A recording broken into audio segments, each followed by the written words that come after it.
Hello and welcome back to another Christmas video. In this video, I'm going to be kicking off a series actually. So I'm going to be doing a series on Christmas cupcakes. If you don't know this about me, I've actually made literally thousands and thousands of cupcakes. I've made lots of cupcakes over the year. I've made cupcakes for weddings and all sorts of different events, and yeah, literally made them for almost 10 years. My first wedding I did was about 10 years ago. So done a lot of cupcakes. I'm going to be focusing here on Christmas cupcakes in this video and in this series of videos. So I'm going to be sharing all different flavors, and then one of the videos will be how to package them in a lot of different fun ways to gift them, because I think they're a great gift. They're a little bit different than the cookie or the average fudge or whatever, which are all great, but kind of a fun spin. And something I realized, like, I've made so many, but I haven't really talked about it that much on my channel, so wanted to share it. Before we get into this, I just want to share some basic cupcake tips. Now, in all of these videos, I'm actually going to be using box mixes.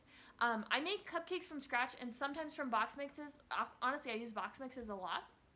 And so I just wanted to share some of my basic tips that are kind of no-brainers to me, but I think maybe it'll be something new and maybe it'll be something you already know, but I'll start here and then I'll get into the flavors.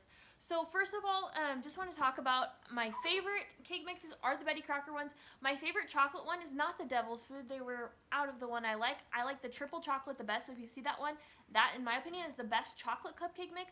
And then as far as the best vanilla one, I like the French vanilla. They say there's a pudding in the mix, whatever. The French vanilla I prefer to the white or the yellow or anything like that. So those are my favorite chocolate and vanilla mix.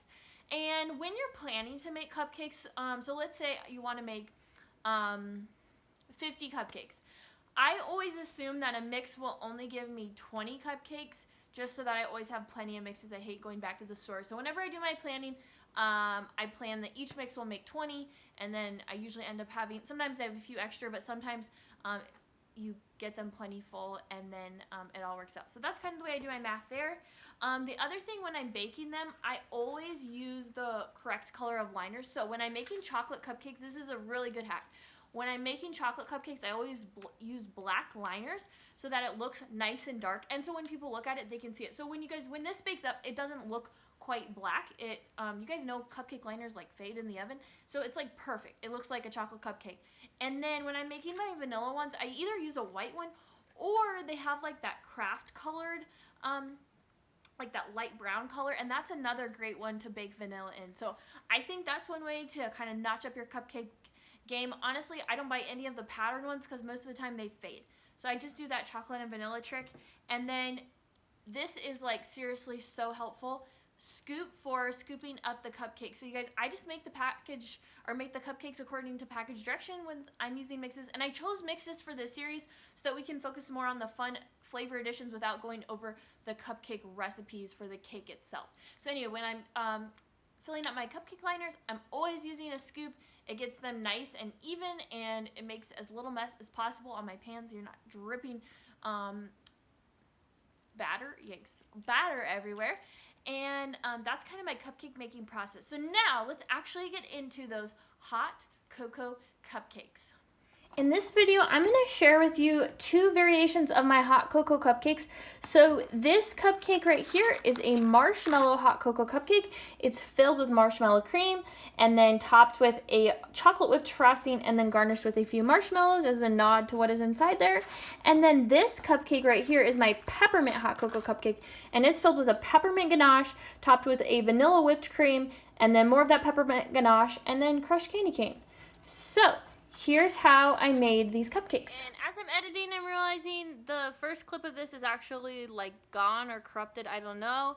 But the first thing I did was take half a cup of heavy whipping cream and heat it in the microwave for 30 seconds. And now the rest. Okay, so the ganache is nice and hot and steamy, as you can see. And now I'm just gonna add in a half a cup of chocolate. I always use this bittersweet chocolate, but for some people it's too chocolatey. So if that's you, then go with the milk chocolate. That's totally fine. Just kind of depends on your preference. So I'm just going to let this sit for about 30 seconds and then stir until smooth. All right, this is a pretty small little bowl of ganache. I'll just stir it up. It should all be melted And when you first start mixing it, it looks like it won't come together. And if you keep stirring it, eventually it thickens up and the cream and the chocolate chunks all come together. Now this is a much more liquidy ganache, like when I make ganache for the truffles, or if you watched a couple of videos ago, I made those ganache like bombsicles. That is a ratio with a lot more chocolate in it. This is runnier, but when it cools off, it'll be just the perfect consistency. When we're filling these cupcakes, we don't want like a plug of ganache. We want it to ooze just a little bit, you know, when we bite into it. So we can see that it's coming together and starting to look good. I can still see a few chunks when I pull it out, so I'll just kind of keep working on it until it is completely smooth. With such a little bowl of ganache, you probably don't need to pop it back in the microwave. It should probably melt in the first go. If for some reason you did have some chunks, you could just pop it in for about 15 seconds, give it a stir, and it should be good.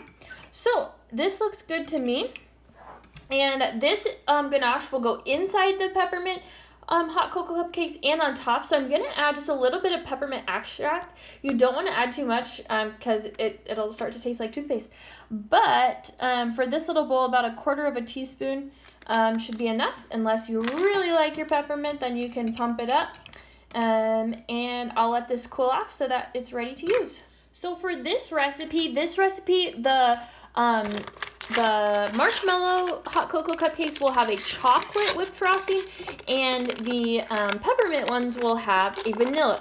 And it'll make more sense when we get to the end. But right now, we're making two different frostings.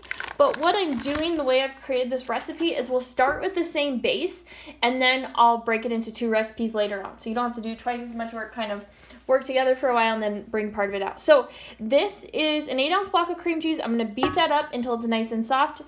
This is when you want to get that soft. If it's still hard, let it sit, let it heat up. You could take it out of the bowl and pop it in the microwave for 5 to 10 seconds. Don't put your bowl in the microwave. But I'm going to do that, soften that up, and come back. So I let this beat up nicely, and now I'm just going to scrape the bowl down, and I'm probably going to beat it a little longer. It's fairly chilly in here, and this is fairly cold, and yeah, once you add the other stuff, you really can't backtrack. So I'm going to beat it around for a little bit longer, and then keep working. Okay, so this is all nice and soft, and scrape down my bowl, and I'm going to add in a cup of powdered sugar, and I'll beat that up, and then I'll be ready to split this frosting off into two.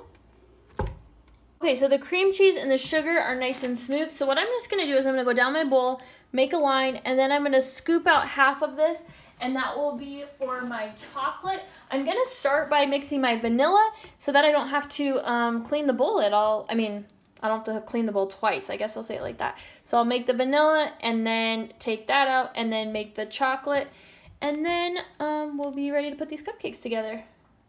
So my half of my cream cheese mixture is in here, and to this I'm going to add some vanilla extract, and I like to add a lot, so this is about a teaspoon and a half, and then I'm going to add 1 cup of heavy whipping cream, and so this will take a total of a pint of whipping cream, so I'm adding half of a pint or 1 cup in here. And I'll beat that until it's smooth, and once it's smooth, then I'll add my whisk attachment. So this mixture is now smooth, so I'll take off this paddle attachment that has been on my mixer. If you're using a hand mixer, you'll just keep going, but I'll switch from my paddle, which is more for smoothing those out, and switch to the whisk, which will get this nice and fluffy and voluminous. Okay, so I'm going to check this and see if it's ready to pipe. To do that, all I do is take and tip my bowl. If anything is kind of drifting while I tip my bowl, then I know it's not quite ready. But this is all nice and stiff. So what I'll do is I will get rid of my whisk attachment here. And then I'm going to be putting this straight into a piping bag. The corner off, you can always cut off less and then take more off. You just don't want your pipe to fall out the bottom. And so I'm just going to cut that off, and then I'm using this tip. This is called a 1M tip. It's like the most basic cupcake tip ever, and it's almost like the only one I ever use. There are lots of other tips out there. And just scooting it to the end of the bag, and I can see that it's hitting here on the tip, so I could cut just a little more off, And now it should be good to go. So now I'll take it and I'll fold it so that there's about 4 to 5 inches of overhang here, and then grab my spatula, and I'm just gonna grab some out of the bowl and put it in here, and it should all easily fit. This is a pretty small batch of frosting. All right, so my bowl's empty now, and I'm going back and grabbing that cream cheese base that I pulled out. By the way, this is not really like a cream cheese frosting. We're not trying to get a bunch of cream cheese flavor in there. The reason I'm using cream cheese is it's a stabilizer. If I was just to make this like vanilla whipped cream and chocolate whipped cream, it would not hold that piping very well. So it's just a stabilizer, and it's not really the flavor that we're going for really necessarily. So I'm gonna add in a 1/4 cup of cocoa here. And then I'm also just going to add a 1/4 cup of sugar. We want just a little more sugar in this chocolate base because the cocoa is obviously strong. So I'm putting my paddle attachment back on, and I'll whisk that till it's smooth, and then okay, my chocolate base has come together. I'll add my cup of heavy whipping cream and bring that together with the paddle, and then switch to the whisk. I'm not going to bore you with this, so gonna smooth it with the paddle, switch to the whisk. When I come back, I'll have it all put together. Okay, so I'm just about ready to bring all of these cupcakes together. So I'm gonna put this marshmallow cream into a piping bag, and then I'm also going to transfer my ganache to a piping bag. And then you can see I already have some crushed candy canes, but if you don't have that, go ahead and get that.